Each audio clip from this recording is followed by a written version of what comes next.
33, where Dragon will fly an extended mission and repeat the demo with a modified trunk. This modified trunk contains an independent propellant system, separate from the spacecraft, which fuels 2 Draco engines. Now, the reboost tests will begin in September, with a series of burns planned periodically throughout fall of 2025. Testing these added capabilities will provide NASA with additional options for station operations in the coming years. Now, many SpaceX teams contributed to this new capability, from propulsion, flight software, and guidance and navigation teams in Hawthorne, to testing and qualification in McGregor, Texas, and of course our integration and launch teams based out of Florida. This additional hardware makes CRS-33 a unique mission to look forward to. Now let's head back to Joseph over at JSC for a look at the advances being made possible by the space station. Joseph? Thanks, Zach, and that's right. For nearly 25 years, the International Space Station continues to stand as a possible symbol for what's possible through collaboration and innovation. Since November 2nd of 2000, humans have lived and worked aboard the orbiting laboratory, continuously pushing the boundaries of human spaceflight and scientific discovery. The station has welcomed more than 280 people from around the world. In fact, with Crew 11 recently joining at the beginning of the month, now 290 they have hit, and supported over 4,000 research investigations, leading to breakthroughs in medicine, materials, and technology that benefit life on Earth and future missions deeper into space. It's inspired millions of students through education programs and demonstrated the strength of international partnerships. As we look ahead to the 25th anniversary of continuous human presence this November, the space station remains a powerful example of what humanity can achieve together. The International Space Station, 25 years of innovation, discovery, and the enduring spirit of exploration. And liftoff. International Space Station is underway. We are in the golden age of the space station right now in terms of the return on investment and what we're able to do there. One of the great legacies of the space station is not just going to be science, but very importantly, the international cooperation. This is perhaps most prominent, international cooperation for exploration.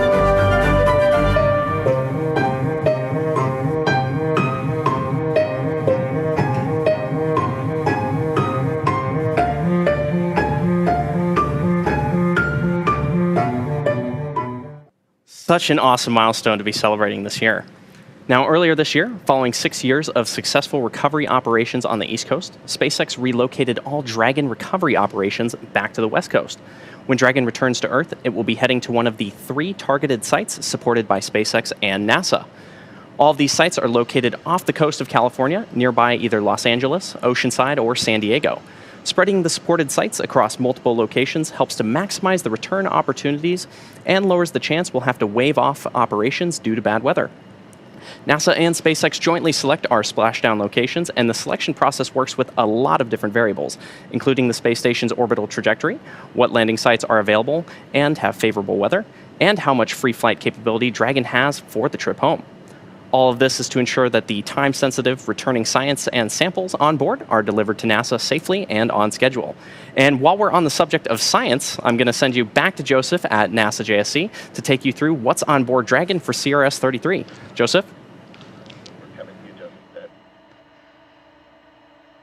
Thank you very much. And yes, continuing scientific discovery is enabled by missions like this morning. Dragon is carrying over 5,000 pounds of cargo, including critical scientific hardware and samples. The science aboard Dragon represents months, and in some cases years, of participation by dedicated scientists and engineers. Here are some of the highlights of what's inside Dragon this morning. SpaceX is set to launch its 33rd resupply service mission to the International Space Station, carrying science investigations to further NASA's missions to deep space and benefit life on Earth. 3D printing and microgravity makes it possible to manufacture more uniform and stable structures that cannot be produced on Earth. The InSpa Auxilium bioprinter will 3D print an implantable medical device that can deliver drugs to support nerve regeneration. This space-printed implant may be a viable alternative to current treatments for patients suffering from nerve injuries on Earth. Bone loss is one of the major problems with aging on Earth and a well-documented concern for astronauts on long-duration space missions. The microgravity-associated bone loss B investigation will observe bone marrow stem cells, which are known to play a role in making and repairing skeletal tissues. Results may improve countermeasures and treatments for bone loss in humans on Earth and in space. The European Space Agency will continue producing metal objects in microgravity using their metal 3D printer. After successfully printing 4 small parts on station, researchers have designed new cube-shaped specimens to further evaluate the printer's performance. Testing 3D printers in space may expand the possibilities for in-space manufacturing and maintenance on future missions beyond low Earth orbit. The winners of NASA's Vascular Tissue Challenge will study how bioprinted liver tissues containing blood vessels behave in space. Insights from this study could shed light on how small blood vessels form in engineered tissue, advancing the space-based production of tissues and organs used to treat patients on Earth. These are just a few of the investigations making the journey to the orbiting lab. Discover more at nasa.gov/ISS-science.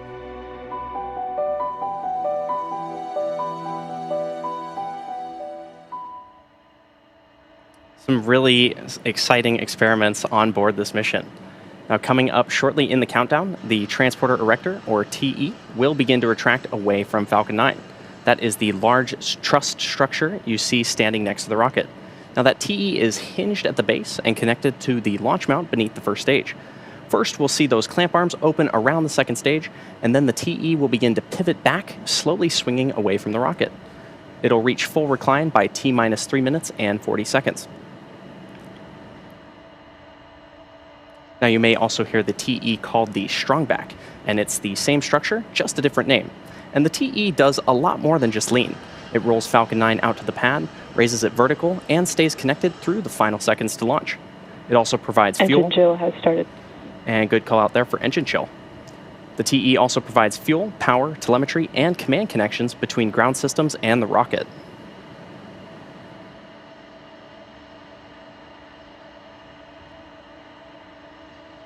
Now, the booster flying on today's mission is flying for its 7th time today, having previously supported NASA Crew 10, Bandwagon 3, O3B, mPower 7 and 8, and 9 and 10, and 2 separate Starlink missions.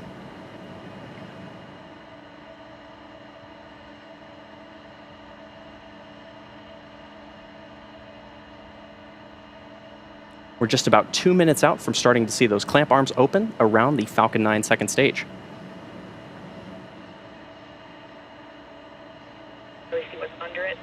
Stage 1 RP1 mode is complete.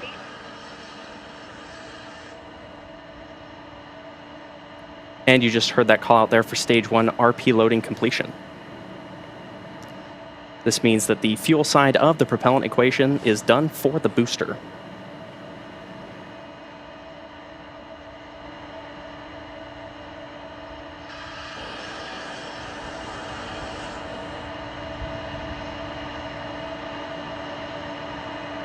We've got some absolutely amazing views of our launch pad there. And you may have noticed those white clouds venting from the rocket. That isn't smoke, it's actually condensation. And as the liquid oxygen warms slightly inside the tanks of the rocket, some of it boils off. That gas gets vented to manage pressure. And when the vented oxygen hits the warm, humid Florida air, it instantly condenses into clouds. It's sort of the same principle as your breath on a cold morning, just on a much larger scale.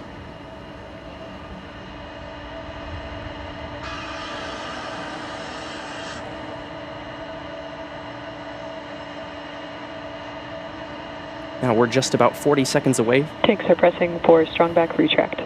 And there's that call out. Dragon is in terminal count and is on internal power. And both good call outs there. That first one was a call out from our prop team that the tanks are being pressurized to enable the TE to begin to retract. So coming up in just a few moments, we will see those clamp arms begin to open around the second stage. And those clamps help stabilize the second stage during fueling. They also prevent movement in high winds. And once they're open, the rocket will be fully free at the top. Strongback retract has started. And there's that call out that strongback retract has started. We should be seeing those clamp arms opening around the Falcon 9 second stage.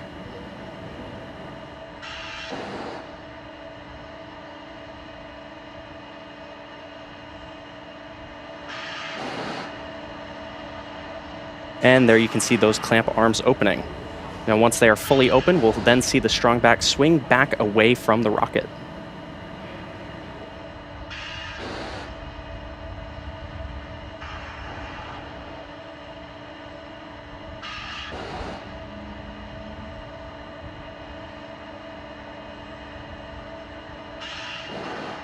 And there you can see that strong back moving away from the Falcon 9 vehicle.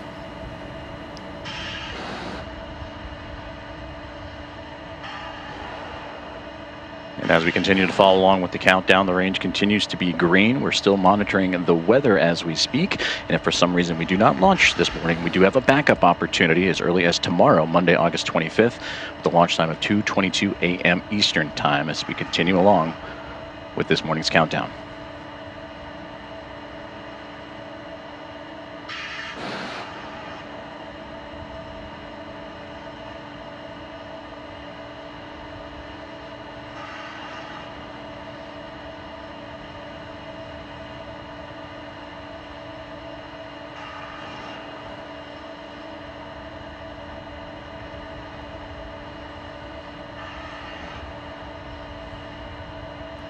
Stage 1 LOX load is complete. And there's that call out for Stage 1 LOX loading.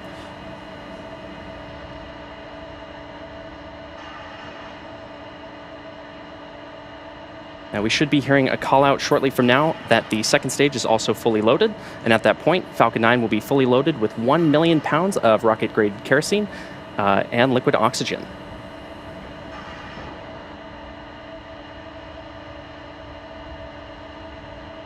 We should be hearing that call out for Stage 2 LOX load completion in just about 10 seconds from now.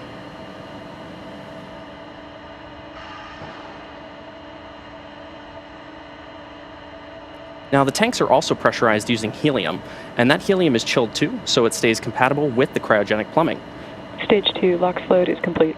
And there's that call out for Stage 2 LOX load completion. Now at this point, Falcon 9 is now fully loaded with rocket-grade kerosene and liquid oxygen. Now, as I was saying, the tanks are also pressurized using helium, and that helium is chilled too. Dragon is in auto idle. Good call out there. That helium is chilled too, so it stays compatible with the cryogenic plumbing. And during flight, that pressurization helps force propellant into the engines as the tanks empty. Now, at T-minus 60 seconds, Falcon 9... Ground gas closeout. Another good call out there. At T-minus 60 seconds, Falcon 9 will enter startup, and at that point, the rocket's onboard flight computers will have taken over. And from there on out, the countdown will be fully autonomous. And then just inside of T-minus 2 seconds, the 9 Merlin 1D engines on the Falcon 9 first stage will ignite. Once they're at full power, Falcon 9 will lift off the pad and begin its climb to orbit.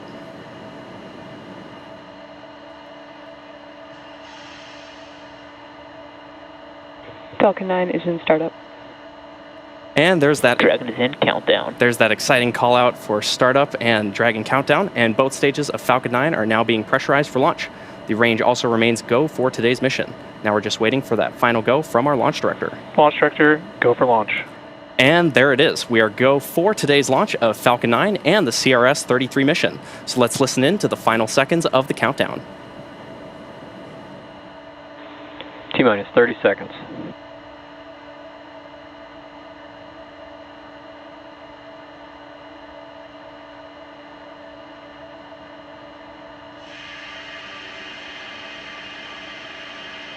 T-minus 15 seconds. T-minus 10, 9, 8, 7, 6, 5, 4, 3, 2, 1. Ignition. And liftoff. Go Falcon, go Dragon. And liftoff. NASA's SpaceX's 33rd Commercial Resupply Services mission is on its way to the International Space Station. MOD chamber pressure is nominal. Great call. Is everything nominal, and the vehicle has begun pitching and downrange to begin its journey to catch up to the orbiting lab.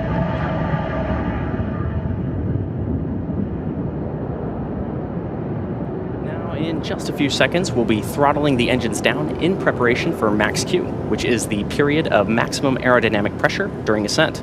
This is a critical moment during flight because the combined stresses caused by Falcon 9 accelerating through the atmosphere and the ambient static pressure are... Falcon power and telemetry nominal. And good call out there for good telemetry. And that is when the ambient static pressure... Falcon 9 is supersonic. are at their greatest. We also just heard that call out for max Q. Now, to help go from vertical to horizontal, the first stage performed a pitch kick just after liftoff, about 10 seconds into flight, that maneuver known as a gravity turn. The engines gimbal a small amount, and that slowly turns the first stage from going straight up to going horizontal with the help of gravity, and eventually we will be roughly horizontal to Earth as we achieve orbit. Now, the rocket typically needs to go 17,500 miles per hour horizontally in order to avoid being pulled back down to Earth and get into orbit. And you can track our progress to orbit by watching the left-hand corner of your display, which is currently showing the first stage velocity and altitude.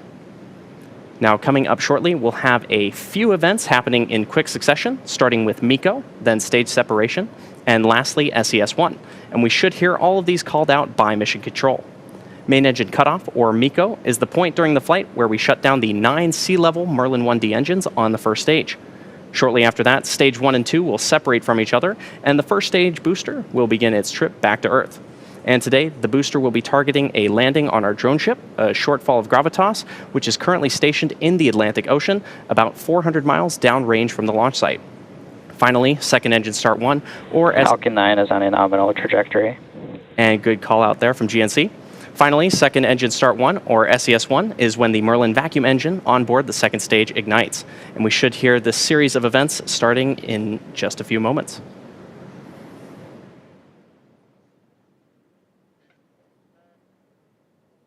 Stage separation confirmed. Now 2.5 minutes in. And there you can see the great quick sequence of events, the main engine cutoff, the stage separation of the first stage booster, and that Merlin engine on your right-hand side igniting for the second stage to continue to push the cargo Dragon as it continues on into orbit. Now 2 minutes, a little bit less than 3 minutes into today's flight. Still about 5 more to go as it continues its chase upward to catch up to the International Space Station. On your left-hand side, you can see that first stage making its way back to Earth, and that's where they will begin the entry burn here shortly, which we will relight those 3 Merlin 1D engines on the first stage, and that'll start with the center engine, followed shortly by 2 others, which is similar to pumping the brakes to slow down a vehicle as it passes back into Earth's atmosphere. And we need to do this to slow down to reduce re-entry forces, which then helps us recover and reuse that first stage. And again, this first stage booster looking to land for the 7th time.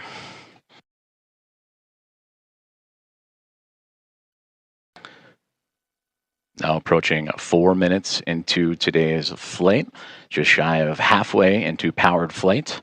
As you can see, the continued speed on the right-hand side to climb for that stage 2. And the Dragon spacecraft and the altitude also increasing by the moment. And we'll keep an eye out on that left side, that first stage booster. But there you see that Merlin vacuum engine performing now just past 4 minutes into today's burn.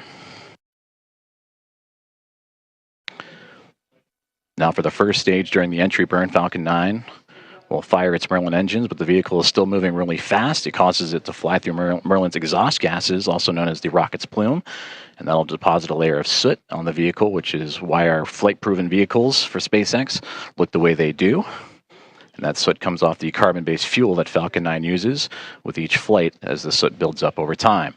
But now we're continuing to monitor that second stage Merlin vacuum engine continuing to perform as we have about 4 more minutes left into today's flight as it's now climbing well over 10,000 kilometers an hour and reaching an altitude just shy of 170 kilometers.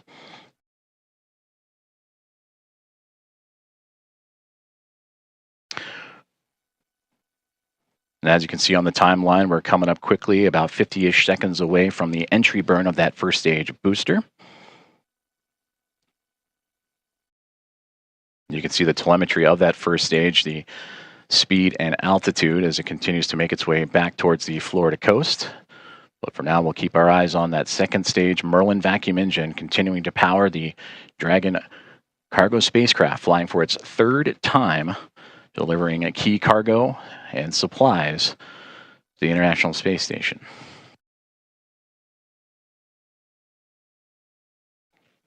We're now coming up on about 30 seconds from the beginning of the entry burn as we continue to follow along with that telemetry on the left-hand side of your screen, but front and center is that second stage engine, that Merlin vacuum engine continuing to perform.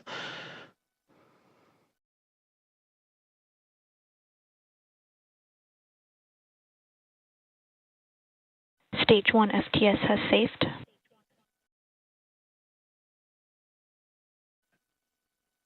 And there you hear the call outs in reference to that Stage 1 booster still making its way back to Earth with the altitude about 80 kilometers.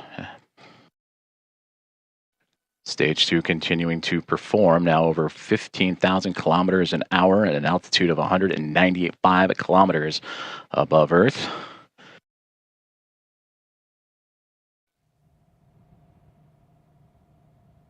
And here in just a few moments, we'll start hearing more call-outs for those entry burns coming up for the first stage. And there you can see it on the left-hand side.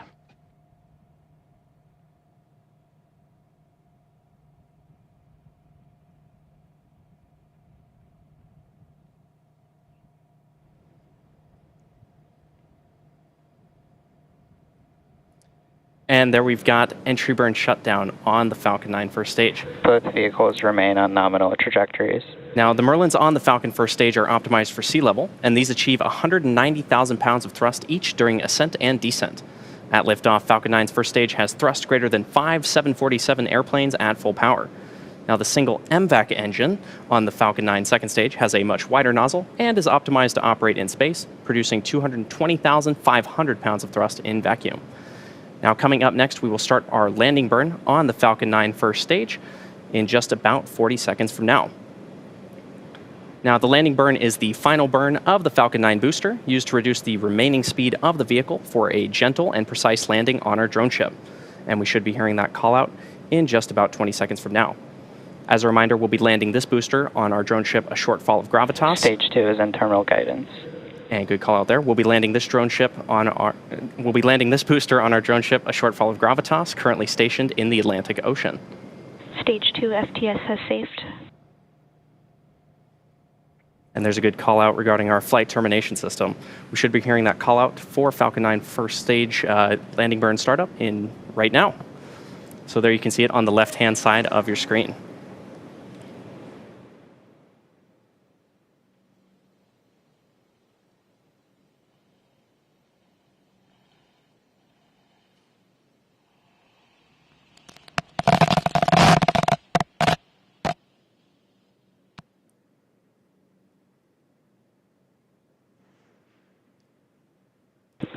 MVAC shutdown. And there you saw and heard the call Nominal out. orbit insertion. And there you saw and heard the call out for the successful landing of our Falcon 9 booster. Again, this was the 7th launch and landing for this first stage. We also heard the call out for SECO 1, as well as confirmation of good orbit. Now, the Stage 2 vehicle is coasting with Dragon attached, and we're about a minute away from spacecraft separation, set for, or just a few moments from now, actually, at the T+9 minute and 37-second mark. And we've got a great view of that MVAC engine on the Falcon 9 second stage.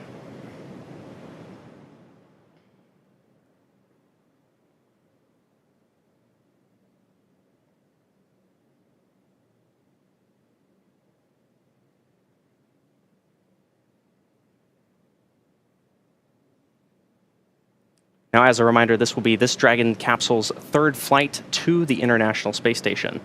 And it's going to execute a series of additional burns with the Draco thrusters on its way to the station.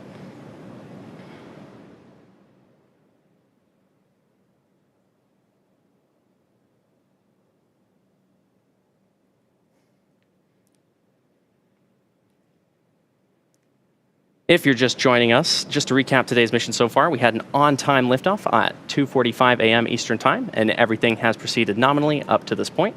At about 2.5 minutes into flight, we saw separation of the first and second stages. That was followed by the successful landing of Falcon 9's first stage on our drone ship, a short fall of gravitas in the Atlantic Ocean. Now, as a reminder, this was the 7th launch and landing for this booster. At about T+8 minutes and 30 seconds, we had a successful second engine cutoff, or SECO 1, and that was followed by confirmation of good orbital insertion. And now we're just waiting for Dragon separation from the Falcon 9 second stage. After that will be the nose cone deployment on Dragon.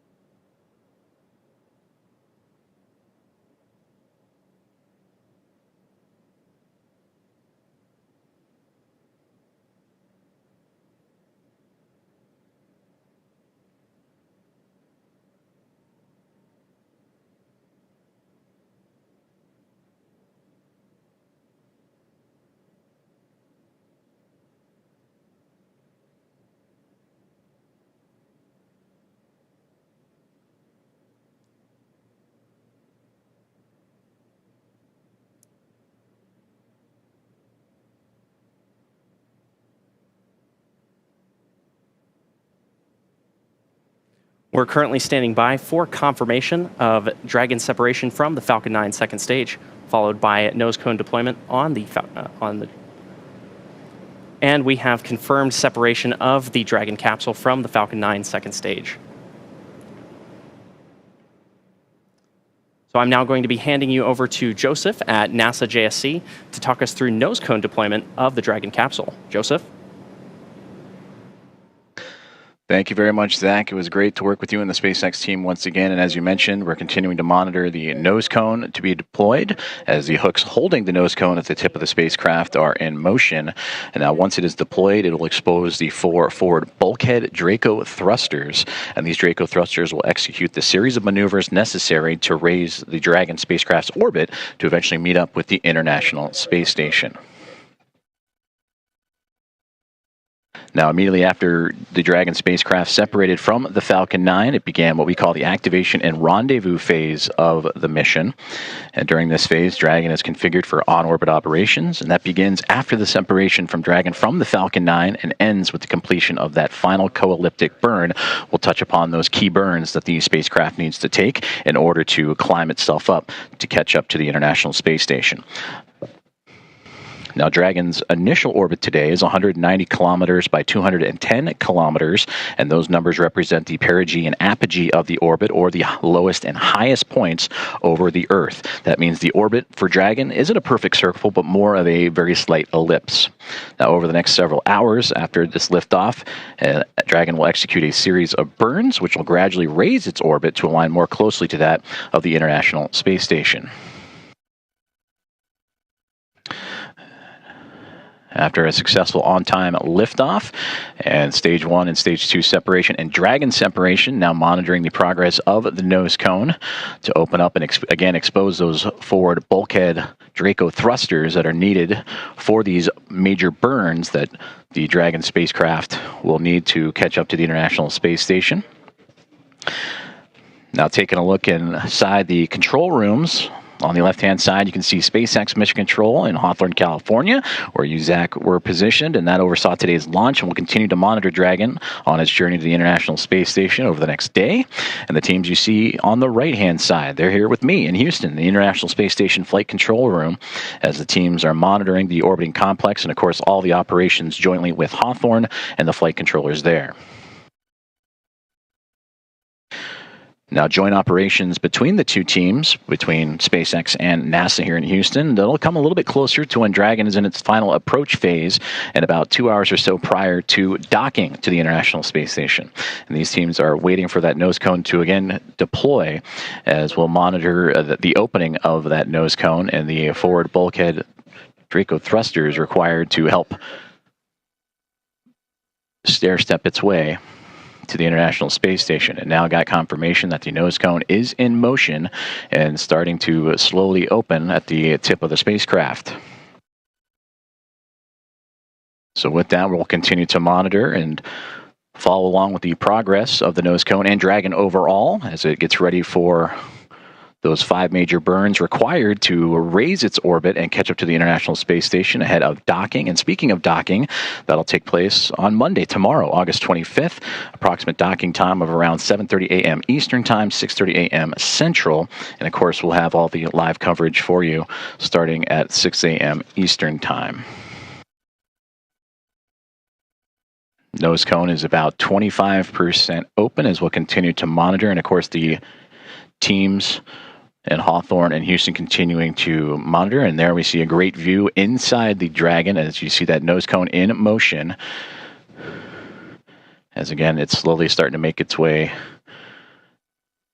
open to expose those bulkhead thrusters. And again, we'll get the communications once we connect once again, but we'll return back to the views inside of Hawthorne and in Houston. But of course, the team aboard the International Space Station also monitoring today's festivities in terms of the launch, as NASA's SpaceX 33rd Commercial Resupply Services mission is well on its way to the station, carrying over 5,000 pounds of science supplies to the Expedition 73 crew.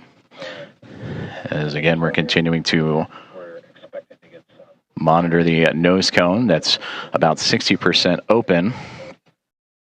NASA astronauts Zena Cardman, Mike Fink, Johnny Kim, JAXA astronaut Kim Yui, and Roscosmos cosmonauts Oleg Platonov, Sergei Ryzhikov, and Alexei Zubritsky, anxiously awaiting this delivery of over 5,000 pounds of cargo and supplies. And of course, what we talked about earlier in the broadcast, the boost kit that'll be on demonstration.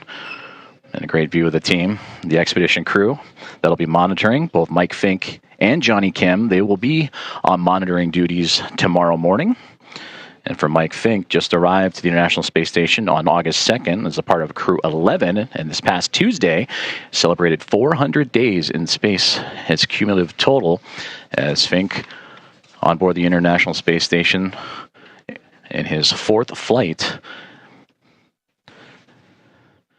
As we continue to follow along with the nose cone, as it's about 80 to 85% open as we continue to track here in Houston, along with the teams in SpaceX. We mentioned earlier that there will be 5 key burns once the nose cone is open, and the thrusters are exposed. That first one happens about 45 minutes after launch. That is the phase burn that helps raise the orbit of Dragon. And then the boost burn, close co-elliptic burn, transfer burn, and then the final co-elliptic burn is what's going to set the stage for docking, and that's when the approach initiation burn will come into play.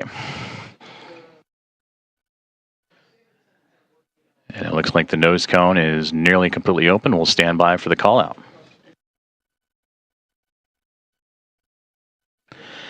And there you heard it as the nose cone has opened, and you see a great view of the curvature of the Earth as the Cargo Dragon spacecraft now well on its way to the International Space Station.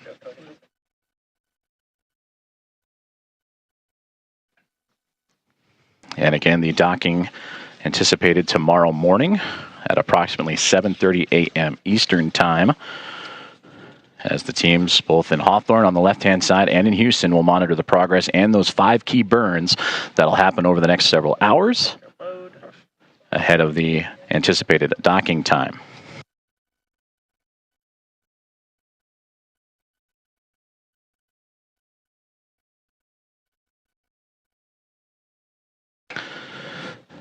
Now that we have confirmation that the nose cone is deployed and Dragon is ready for those phasing burns to the International Space Station with a successful orbital insertion and launch today, I'm now joined on console here in Houston's Mission Control in the International Space Station Flight Control Room by Bill Spetch, the International Space Station Operations Integrations Manager. Bill, thank you so much for joining us. Yeah, good to be here.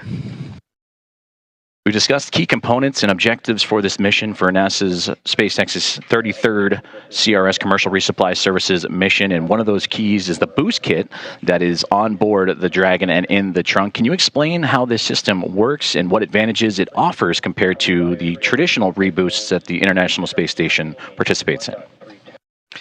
Yeah, of course. So in this case, we have propellant tanks and a couple of Draco engines that are installed in the trunk of the Dragon. Normally, we would have some other external science or external cargo in that trunk area, but for this mission, we put propellant tanks and thrusters. And what that allows us to do is, once it gets to space station, we'll be able to raise the orbit of the space station using these 2 thrusters that are in the back.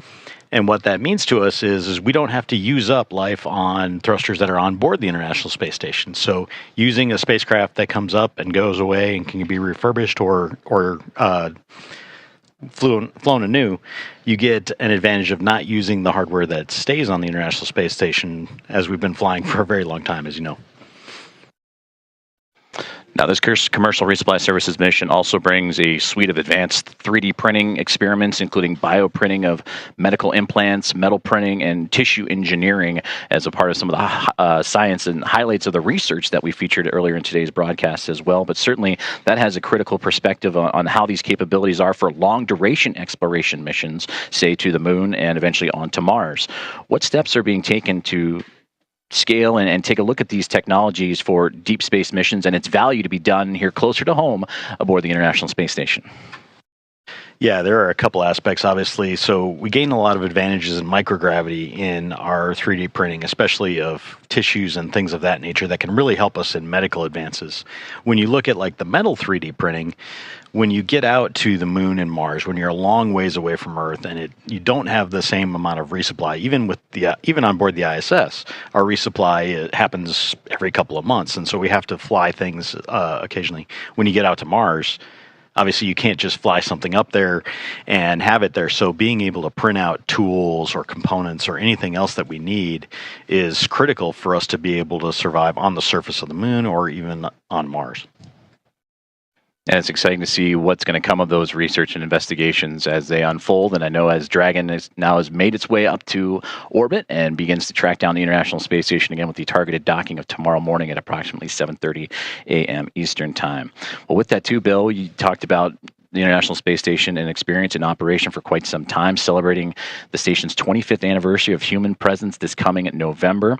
How do missions like this commercial resupply services mission continue to showcase the station's capabilities and its role in advancing this science, this technology, and the future of exploration?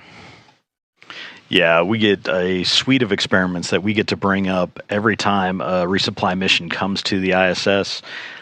We keep it functioning through spares and obviously the supplies for the crew, but ultimately it leads to that research that we get to do on board, and we have been doing for 25 years on board with crew. And what that allows us to do is really advance our knowledge and advance the leading edge of technology that allows us to step out further. Well, Bill, I know that you and the team, especially those that have been around to see the construction of the International Space Station, anxious to celebrate that milestone. Again, that's coming up November 2nd of this coming year. Bill Spetch, International Space Station Operations Integrations Manager, joining us on console. Thank you so much for your time tonight. Yeah, thank you for having me. And with that, let's check back in with Zach and the team at SpaceX. Thanks, Joseph. Dragon will now begin its journey toward the International Space Station, executing a series of phasing burns to gradually close the distance, with docking targeted for August 25th at 7:30 a.m. Eastern Time. We'd like to thank NASA for entrusting us with today's mission. SpaceX is honored to be a part of NASA's Commercial Resupply Services initiative. And, of course, congratulations again to the teams on another successful launch. Now, to stay up to date with all of our upcoming missions, be sure to check out spacex.com/launches for schedules and follow @SpaceX on X.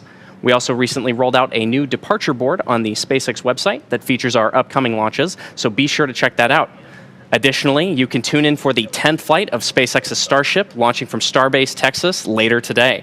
The 60-minute launch window for that test flight opens at 6:30 p.m. Central Time, and we'll have live coverage starting about half an hour before liftoff.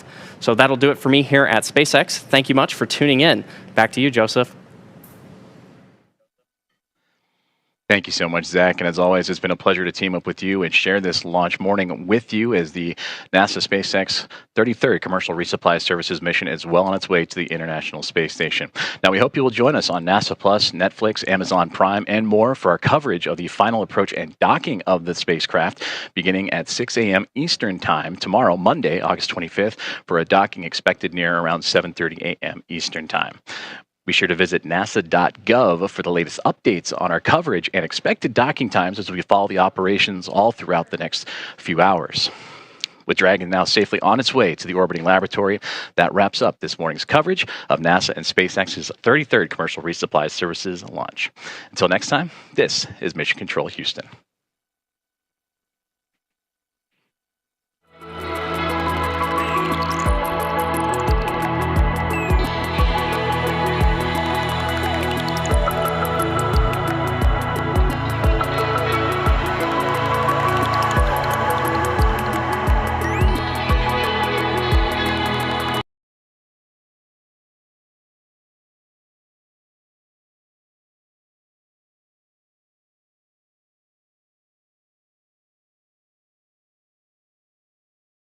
Thank you.